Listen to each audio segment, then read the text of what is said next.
Cineverm. Hello and welcome to the Cineverm Show, a weekly podcast where we review and discuss films playing in theaters. Today, January the 13th, 2018, we watched a film about bulls, flowers, and love. My name is Anthony Renteria, and with me today is the wonderful Chelsea. So, what you been up to lately? Not much. I've been just educating myself, reading some books. Yeah, same. As you can tell, since you're watching this, there's probably 2 videos before this that are kind of, I don't know. We recorded both of those around midnight, so we're really tired. Yeah. And there was a lot of technical stuff and sleepiness and nerves and shyness, so hopefully we are getting better. Like we said in the other videos, if you could just leave a comment, tell us things that you like or don't like. This is a work in progress. We're trying really hard to make a good, film discussion for everyone, so let us know what you think. Yeah. But yeah, that's all I've been up to is editing and posting Cineverm videos, and then other stuff that I will inform y'all about when the time comes. Got some cool news for y'all verms. Alright, so this week we watched Ferdinand, directed by Carlos Saldanha. So my general thoughts of the film, I don't really like kid movies that much. Takes a lot for a kid movie to kind of like win me over. And this film didn't really win me over. I felt like the comedy was just average to me, like stuff that I've seen in very generic kid films. Not all the jokes landed for me. There was a lot of jokes where it just, I don't know, maybe I'm just not the right age group, because this was a way younger type of film than like Paddington that we watched just yesterday. It seemed more for like preschool and elementary aged kids, and a lot of those jokes don't really get to me because I never watched kid films when I was little, so I don't have like a fondness of them or anything. Yeah.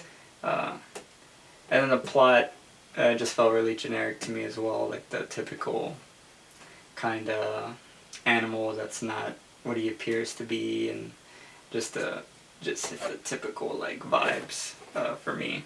Yeah. And then the characters' voice acting, they were all good, but then there's just a lot of yelling and screaming that I just really don't like. And I feel like a lot of films, like in this age group, there's a lot of yelling. There was a goat character, and she's played by a really cool actress that I really like. I think she's hilarious. And she had some funny parts, but then there's just random moments where she's just screaming, like, at the top of her lungs, and it's just, I don't know, it just kind of annoys me. All the kids love it, but like I said, I'm probably just not the target audience for this movie. Yeah. What else? So yeah, I just think it was just average for me, and where I fall in recommending it is, unless you really love kid movies and you just love watching kid movies or if you have like a family and you have kids that really want to watch it, you're not gonna like die watching this. But there was many times where I was bored, just generally bored. And then it's really funny when you're watching a kid movie and there's a boring scene. You can always tell when the boring scene happens because all the kids start talking like, "Oh my God, did you see that one fire with a bull?"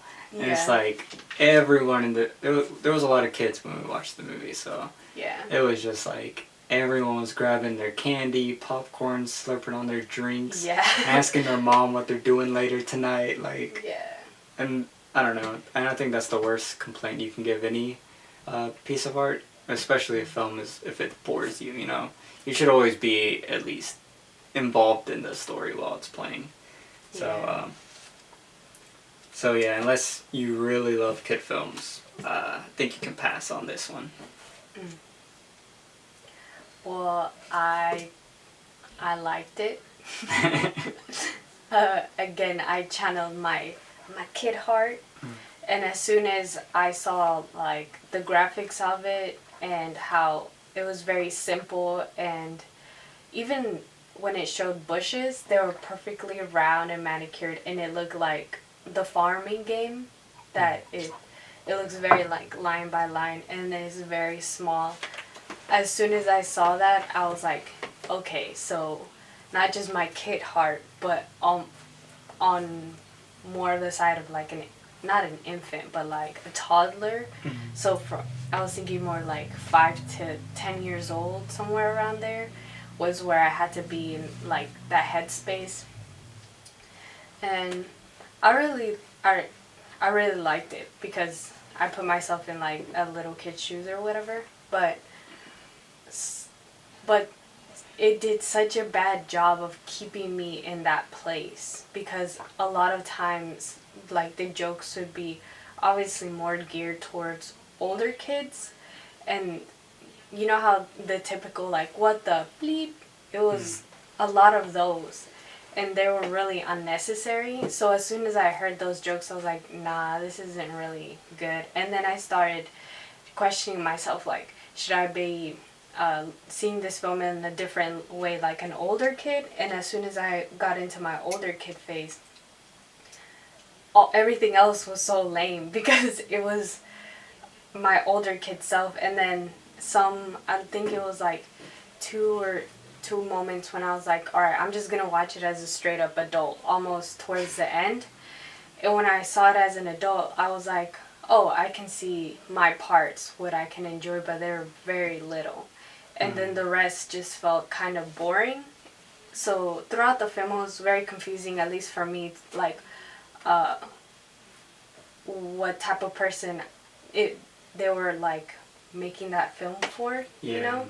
At least for the age. But for sure it was for, I don't want to say white people, but a first world country where everything, like the jokes are kind of the same and it's in English and stuff. US specifically, you know. But yeah. That's my overview of it. Yeah, I felt the comedy not really, there was a lot of jokes that just didn't land, I don't think, for a lot of people in the theater too. Yeah. And it was, a lot of the jokes were just like the typical visual gag, like someone getting hurt, someone almost dying, or like someone getting thrown across somewhere. Yeah. A lot of like, I don't know, like, what is it, the Cat and Jerry or whatever? Tom and Jerry? Yeah, like that kind of like comedy, I think. Yeah. But yeah, overall the film just felt really, like, it just felt like, hey, we're making a kid movie. And what you would think is the typical Hollywood kid movie, this was it. I mean, like, I like to give credit to the creators, so like, you know, I mentioned the director's name. And I was going to mention the writer's name, but there was 6 writers for this film, so that kind of like broke my heart a little bit, because I was like, surely it was just one dude, like, but for 6 dudes to write this, you know, that's kind of, whoa, you know, but yeah, it just felt like it did everything it had to do, and it didn't do anything else new. I didn't notice any things that really caught my eye. At all. I usually don't really care about like the directors or anything. Their names escape my mind as soon as I hear them. But Anthony was showing me that IMDb. The director was the same director for Ice Age. Yeah. I love Ice Age. And for Rio, I loved Rio. It didn't make sense how. Well, maybe I'm like confused because I think the director like kind of helps with the story or whatever. Well, the director does have final say. Like the director can, you know, go to the writer like, hey, I need this to be a little more emotional. Oh, well, it is. Okay, so he fucked up. Oh, so yeah, like if a movie's bad, all the blame always goes up, you know, like on a company, you know. Yeah. If a product screws up, it can go all the way to the top. Yeah. Because, you know, something wasn't in place that he had control over. Yeah. You know, so same thing. But yeah, it felt like a step down, especially from Ice Age and Rio. Like, those two movies fit in the same category of kid age. And they were at least, well, like, Ice Age I thought was really funny. Like, how they played on all the characters and stuff. And then Rio I felt like was a better movie in general with all the music, dancing, acting, the scenery and the visuals. Yeah. This one didn't even have, like, a big visual element, I think. Like, it looked like a generic... Like, have you guys ever played your mobile phone and it's like farming? Oh yeah. That's what it looked like. Yeah. No, like very rounded. Everything was very, like, the grass wasn't really grass. It was very green. Yeah. All one color, and then maybe like the shadows were a different color. Yeah. The only really detailed thing was a tree that had like flowers, and then they did like individual flowers, and then it looked cool against like his back, not his back, but his black color. That was only like cool visual, at least for me. So what would you give it out of 10? Because I have seen a lot of kids movies, I would more put it to like a 4. Oh, snap. Maybe like a 3.5. Damn, that makes me want to go down. Because I don't really... Yeah. Like I said, like, I like putting myself in every age as I'm watching the movie. And I went in thinking, oh, it's a kid movie. And, oh, another thing, we didn't tell you guys, but we arrived a little late to the theater. Oh, yeah, we missed like the first 5 minutes. Yeah, so the first 5 minutes, but I still understood what happened, because they did like what is it, foreshadow? Yeah, foreshadow. Like, yeah. No. A flashback. A flashback through what they said. It wasn't like visual. They did the flashback thing, but yeah, like, I like watching movies, and I like watching movies and putting myself in different age groups. And in that one, I put myself in the smallest one. And if you cannot satisfy my 5-year-old kid heart, there is no coming back from that. I had to fluctuate so much just to enjoy it a little bit more. Yeah. Well, I thought you were gonna like it more. That's why I was like, no, aiming a little high. Like, I don't wanna. Dang. So you said 3.5? More of a 4. Yeah. So would you recommend it to anyone to watch? I would recommend 5-year-olds, 4-year-olds, maybe 6-year-olds. 5.5. 5 and 8 months. Like, like, it's a very small amount of people who will like it, and I think it's definitely before middle school, but a little older to where they actually have like their own sense of humor, you know. So after 5, but before middle school, and it has to be. Yeah, that's what I recommend. But as an adult and you're watching it, it's not going to bother you. It's not going to go full on musical if you guys don't like musicals, or if you don't got like excessive songs in general, or super extreme cuteness, I guess. Yeah. Like, it's not annoying. It's just flat, I guess. Yeah. Alright. So, we both don't recommend it. But, if you don't want to watch the film and you just want to hear us talk... Wait, I do recommend it. If you have kids that age. Yeah. Yeah, I would also recommend it. I forgot. For all the single men and women out there. It will probably won't be satisfying. But anyways, if you just want to keep in the video, we're about to go into spoilers. If you do plan on watching it, go watch it, come back. If you're already invested in this video, you know you are. Just stay with us. We're about to go into spoilers. Yes. Alright, so you saw Ferdinand. I knew all of y'all wanted to watch it. So we're just going to get to some spoilers. We'll just start with the visuals since you had already talked about it. pretty good. I agree with you that it looked very like, I don't know, it looked like they came up with the CGI model, right? And then they put the like first coat of assets, and then that's it. Like it didn't seem like in Paddington there was like yes. full blown, and even in like Pixar movies, even when they're like, you know, like up, they're boxy, but it's very detailed. Yeah. And you can tell like everything fits the aesthetic. This one was really weird, especially with Ferdinand. I don't know, it, like every time there was a wide shot of him and he was standing by the other bulls look like bulls, and then Ferdinand's over here like hunchback over here like crazy. You didn't notice that? Well, he was very big. Yeah, but it's just like all the other big ones were like head, body, you know, back. Ferdinand was just like, he had a giant tumor on the back of his head looking bull. You didn't notice that? Well, I did notice it, but I thought it was the type of bull that he was. Maybe some bulls are more different. If you looked at the photo from his dad looked like a normal like guapo or whatever. Yeah. So I don't know. I just thought it was weird. It threw me off. And then I don't know. None of the visuals stood out to me at all. Like it was just bland. It just felt really like, I don't know, like lazy to me.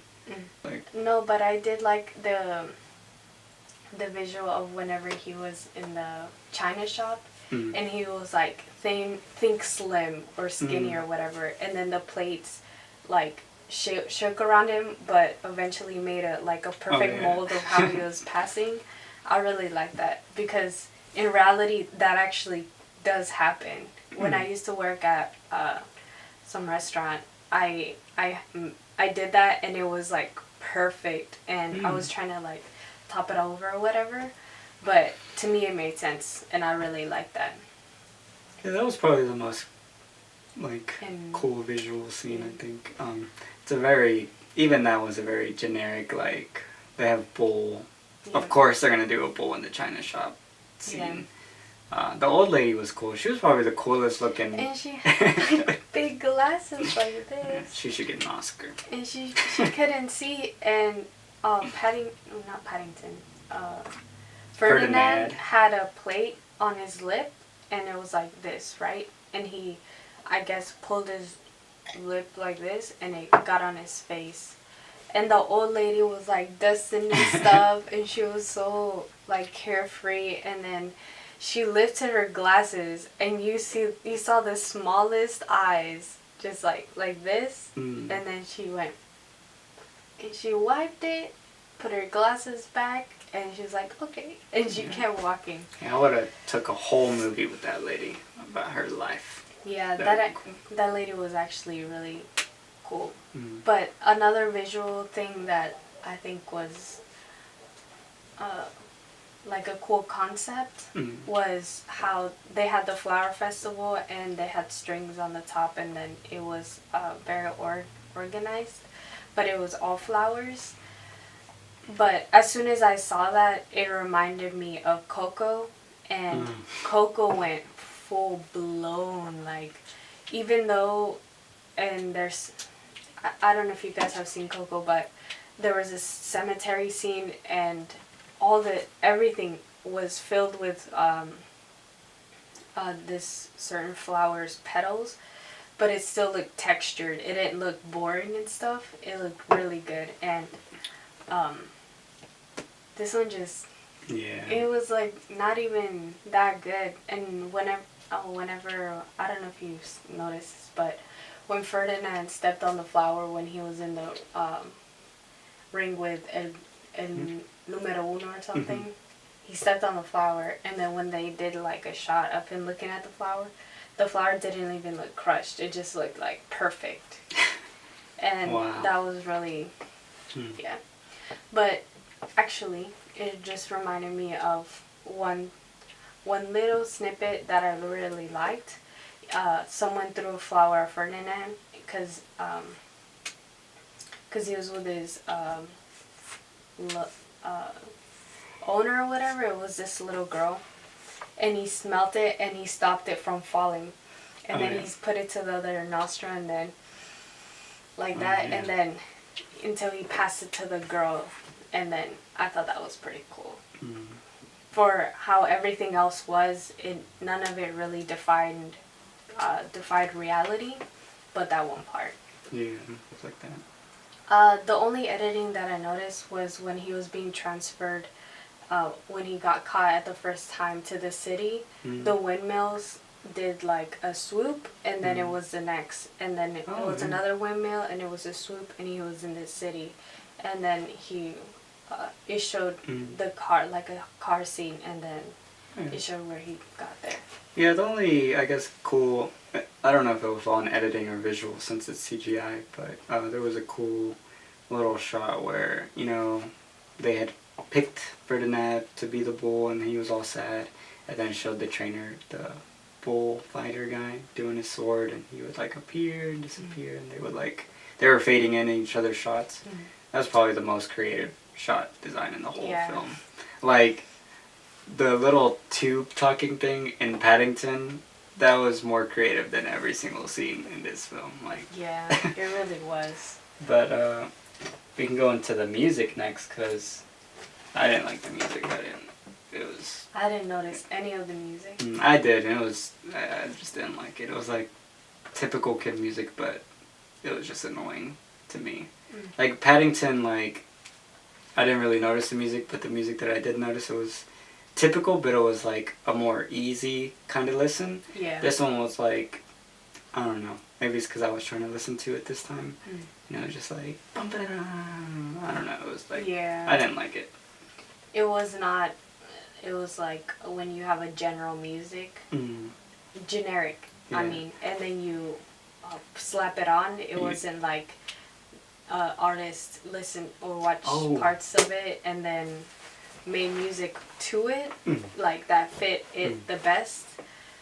It was not like that. Yeah, well, actually, I do have stuff to say about the music. I did not like the music, the orchestra music or the motion picture music or whatever, but also the song choices that they picked. Like, they had an original like Pitbull song in it, I think. Yes, they had Pitbull. I know you want me. Yeah. You know. Well, during the actual chase, it was another Pitbull song too. Yeah. Uno, dos, tres, cuatro. No, it was during the final chase, there was a song about Pitbull was singing like, you know, be what you want to be, don't worry about what people think about you.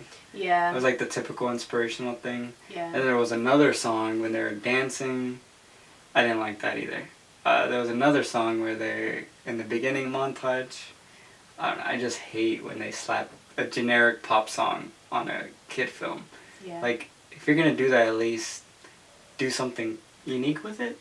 Like, and then there's no excuse when there's like films like Trolls that I haven't seen, but it accepts the song into the film. You know, like. You know, like all their dancing, and then it's like even them singing the songs. So it's like if you're like, it's like not committing to it. It's just like, oh, we're just gonna put some random song on it. It'll look cool for the kids. Like they ran out of time or something. Yeah. So I would go as far as say I hated the music, because I hate when they just pick random songs like that and just throw them over there.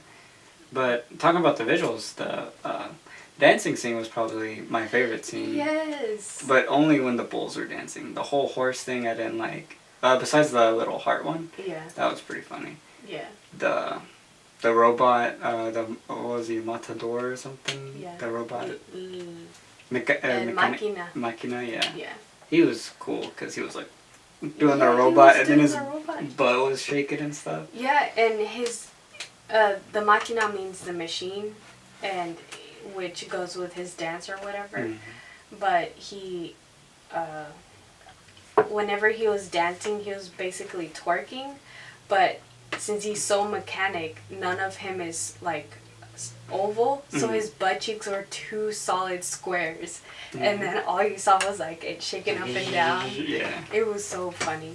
That was probably the coolest scene. That was so unexpected. This was like, this film was just all over the place. It was like that dance scene, the only reason it worked was because it was the best scene, but like in any other thing you'd have been like, what? They just started, like they all randomly knew how to dance like that, like they didn't even reference it. Yeah. unless maybe in the 5 minutes that we missed, they had a dance scene or something. Yeah. Actually, that would be a cool exercise. Like, ask people, like, what do you imagine happened in the first 5 minutes of the film? And people like, Luke Skywalker. I don't know. Whoa. I don't know, but, yeah. Well, I actually want to... Yeah, never mind.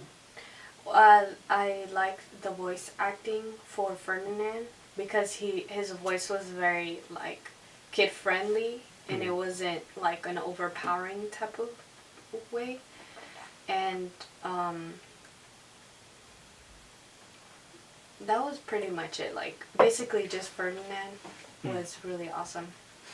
But but his dialogue was not good. So it really kind of ruined it for me. It's like whenever you hear someone that is annoying, even though they can have like the sweetest voice and sound like an angel, if they sound annoying, you're gonna tune them out. And that's kind of what happened to me at some points. yeah. Yeah, he was probably the best voice actor. John Cena. Yeah, John Cena plays Ferdinand. And then the goat lady, like, I like her in real life and all her comedy stuff. And I like her jokes, but even here they kind of killed it with the whole screaming. That's the main thing that I got out of the voice acting, was just how annoying it got to me. Yeah. Alright, so we're going to get into the best, most amazing part about Ferdinand. The story. The tear-jerking story. Calm down. I guess since we just talked about acting, we can talk about the dialogue first. You mentioned how it was just, like, you didn't really like what he was saying, but the voice actor was good. Well, I didn't like the dialogue because, one, when they spoke Spanish, it was Mexican Spanish. It was not their region, which was Spain, right? And it was kind of insulting because for me as a Hispanic person, a lot of people generalize us like, oh, you're just Mexican, even though my friend over here can be Cuban, or my friend over here can be Guatemalan, or my friend over here can just be like, not even Mexican, but because we're brown, they think we sound the same, you know? And it was a little irritating hearing Mexican Spanish in that setting where it's Spain Spanish. Yeah. And the fact that some parts it was all Spanish, some people would only speak Spanish, some people would speak Spanglish, and then other people would only speak English. Yeah. But somehow they all understood themselves, but kind of sounded like they were having their own thing in their own world. And that's a part of the dialogue that I didn't like. And to narrow it down, to add on like the jokes, some of the jokes were not good. Like I said, they had a lot of what the bleep stuff, like the ones that sound kind of like that, and I didn't really like those. Yeah, and to just put my ideas into the language thing, like, I think if you're making a film in a foreign country or whatever, it's like based with a foreign language, you have to like kind of pick and stick to one thing, because then it gets really annoying when you like, if you're like in Germany and then you have everyone talking perfect English, then have everyone talking perfect English. Don't have like the villain talking like all German and stuff just because he's the villain, or so like in this one, like she said, all the Spanish stuff was way messed up. And then the horses were Russian. Oh, yeah, they were like German or something. No, they said nine. Nine is Russian. Nine is German. Oh. Yeah. My bad. Yeah. But yeah, like even that, it was just, it made no sense, like why the bulls all spoke perfect English, yet they had the most like Mexican like names or whatever. Yeah, or just Hispanic names, like El Guapo. Even the way they said guapo is very Mexican. Like, if you guys ever take the time and like hear any Mexican, everything is like, you know. But when you hear Spaniard, they do a lot of like stuff with their tongue.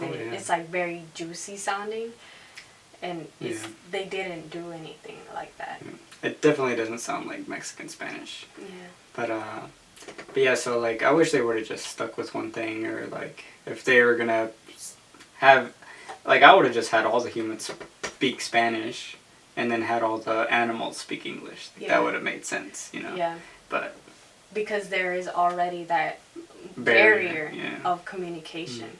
And it's like they didn't even have to, like, all the stuff that had to do with the humans was just bland and generic as crap. Like, I don't know. The matador, what is his name? El número uno, or the number one guy or whatever, he was posing as like this guy that's super strict, and then he just wants his bulls, and he's scary, and then he can just kill you, send you to get killed at a meat shop, or you get your chance at glory or whatever. Yeah. I didn't really like the main villain. I didn't like him. You're talking about the bull or the skinny guy. Oh, okay, yeah. I didn't like him. Yeah, he was just lame. There was this part where he was like, if you don't find me a bull by tomorrow, then I'll fight you in the ring. And I was like looking at this dude that's like that then, and this other dude's like, you know, pretty good sized man. I'm like, bro, come on, just take him on. Like you could kill him easy. Like that. I don't know. All his threats were super generic and cheesy. Well, they didn't really fit the person that he was. Yeah. And I hate what a lot of kids' films do. They have these characters that are stuck in certain ways, or like morals or beliefs, and then they just, something bad happens and they don't change their beliefs. But then the good guy comes back, and then it's like instant redemption. Like they just change their mind, and I hate how they do that, because in reality, I feel like that's painting a bad picture, especially for kids, on how to change people, or like how to expectations. Yeah, like in Paddington, how long did it take to get the prisoners to like him? Even the chef, it took them so long. Yeah. And there were so many moments that led to their, you know, their belief change, their like change of manners and being nice. All the people, like as well as when Paddington was not at the town, everything went back to sour. And that is actually realistic, because people can go from okay to like very mad or like cranky. If everyone is cranky, like it's really hard to be that one positive person. Yeah. So like in this film, like I forgot the bull's name, the one that breaks his horn during a battle. Oh,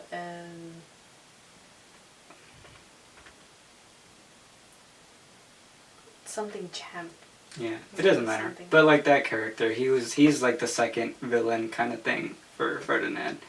And he was just like, you're either meat or you're a fighter, and like just cheesy ass shit. I'm like, oh my god, this is just annoying me. And then he breaks his horn, and then he's about to get killed and slaughtered, and then he's like, come with me, and he's like, no, you know, how am I gonna live without a horn? Like you don't even like use your horn like for anything. Like there is no bull activity where you like need your horn when you're on a farm or something, you know, like. Yeah. And then he's like, no, I'm not gonna come back and save you. And then of course, like every freaking kid movie like that has, you know, lazy writing like this, it just pops out right when the main character's gonna die out of nowhere. Yeah. And then he plays it off like, oh, I deserve that. Like I thought you needed a second hand. Yeah. No, but even when he came back, and then all the people were like, hey, and he's like, oh, you don't say hey to me or whatever. Like no, like, well, for the writers, like, you already screwed up the character development. Like, you can't just go after him, like, oh yeah, no, he's funny. Like, he wanted them all to die, kinda, in the beginning. Like, it just made no sense. And if someone, sorry, keep going. But yeah, so like, I hate, like, it just didn't even fit within the story itself. Just these kind of lazy writing stuff, like, it just feels like you didn't even take the time to just add that one element of, because you can get way more out of characters and the story if you just, work on that more, or just make it realistic. Like, look at Paddington. Like, the whole movie is about that. Yeah. They made a whole movie about one thing Yeah. that should be in all stories. Like, you can't just make someone flip when it's convenient. It just, like, it offends me as a viewer. Like, what am I even supposed to be doing here? Like, yeah. Well, talk about all the human characters are basically kind of garbage in my mind. Even like the little girl, like there was no like, I've always, like in all the kid movies, when there's, like an animal and a human, at least that interaction's always pretty good. This one was like 5 minutes.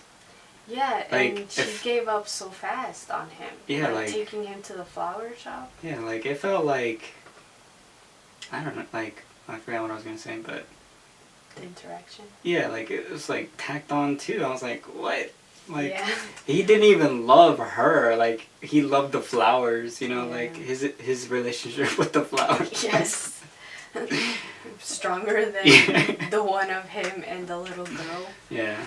Yeah, the little girl didn't do crap. They were just like, she was just crying on the mill thing. Yeah. Because it's kind of interesting watching Paddington 2 and then after this. And like, like I don't really try to compare films that much because, each film is its own thing.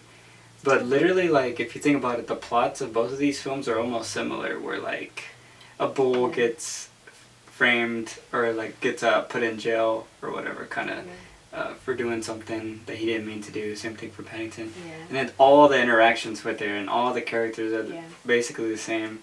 And this one is just so like by the books, like. Yeah. But yeah. Another thing is that they didn't really have. They didn't execute their action scenes good. When they were running away, and they were just for no reason causing all this collateral damage, and it was like them running into one car and then running into another car, and then when you saw their vehicle, they had no scratches. Wouldn't it have scratches? And another thing is that for some reason they were able to move cars. Like the cars would be side by side like this, and obviously a bull cannot fit in a space like this. So they just push them away like with this. With their sides. With their shoulder power. Like that is not realistic. Yeah. At all. Yeah. All the action scenes were just meh. Yeah. And I was gonna say that all the humans didn't really. They were just like quiet when they saw him. They didn't really like run away and stuff. And then. Oh, I also like the baby part where Ferdinand was like making the baby smile, and then he was laughing, and then he went through like a whole catching the baby from a stroller that was going through like strings in the air, and then that whole thing happened. And the best part of it was when the baby returned to the mom, and the mom was like, "My baby," and then the baby looked at his mom and he was like, "Ah," and he started crying again. Yeah, like instant, like bitch, I don't want to see you. I'd rather be with the bull. You ruined my fun. Yeah. To me, it felt like the baby and Ferdinand had a better relationship than the girl and Ferdinand. Oh yeah. In just they little. Yeah. They had a moment. Yeah, like they connected really. They were ride or die partners. Yeah. Yeah. So, I guess the 6 writers can thank me for not mentioning their names out loud, since I doubt they want to be associated with this. And, I think we're about done, right, with that, Ferdinand? Do you have anything else? What do you think the moral was? Of the film? Yeah. That's another point, like... It had no real moral. It was... Chase your dreams of flowers? No, it was like...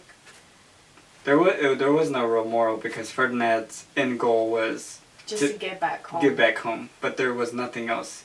Like, he was a morally sound character, because he didn't want to fight, and he wanted to save his friends. But the end goal of his journey was just to get back home in a Yeah. way. So it didn't really make sense. Yeah.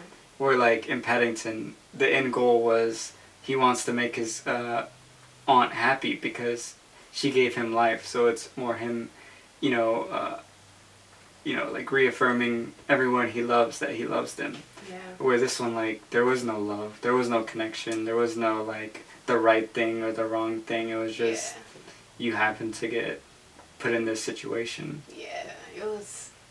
That's another thing that I just thought about, like the moral of it, and then the whole. I don't know. Yeah. It was. I'm actually kind of disappointed because there's only a very few amount of kid films that I have not liked that much, and this one's kind of on the level of the Smurfs, the latest Smurfs. I did not like that one, and it had like some jokes that I really liked, like in Ferdinand, but everything else sucked, and it was not good. So if you guys have seen the Smurfs, and like a reference would, like a 2 would be the Smurfs for me. Yeah. Yeah.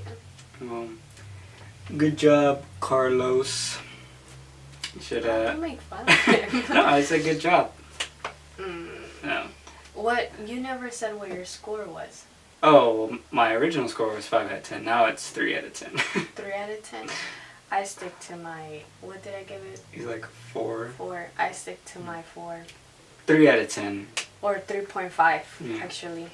So, hopefully he goes back to making like a Rio or an Ice Age movie, or just something better. I mean, like, I just can't, I don't understand him going from that to this, because, like, and it wasn't one Ice Age, it was like 4 Ice Age movies, and 2 Rio movies. Rio? There's a Rio too? You didn't know that? Well, so, like, he has no excuse. What? And then he had 6 people that are writing, like... Rio? But... Oh, you guys, I want to watch Lightning McQueen get in that car crash. That's another one that I haven't Cars 3. seen. Cars 3.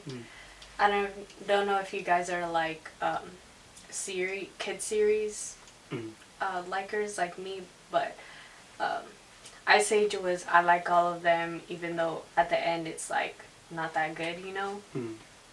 And Cars is another one that I like, so I'm really excited to maybe in the future see it. Yeah, definitely. But thanks for watching. That's our Ferdinand review and discussion. Don't recommend you watch it, but you know, Paddington's still in theaters. You should definitely go watch that. Or Carlos's other movies, which were all pretty good. So, give us a like, subscribe, leave us comments on what you liked or didn't like. We're slowly trying to improve this for everyone. Let us know if you like the way it looks now. Yeah. Because we're tweaking it little by little. Yeah. And the audio is going to be the same as it is for now for a little while. Trying to buy some new mics, so just have patience with us. But yeah, thank you for watching. And share it with your friends and stuff if you like movies. You know, this is all for the love of movies and cinema. So, thanks. And we'll leave his Instagram and Facebook page on the bottom. Oh yeah, follow us. You know, we'll be taking pics and stuff. Yeah. And we'll be expanding into those platforms, so if you guys want to just follow us and see what we're doing on a day-to-day basis. Thanks. Bye. Cineverm.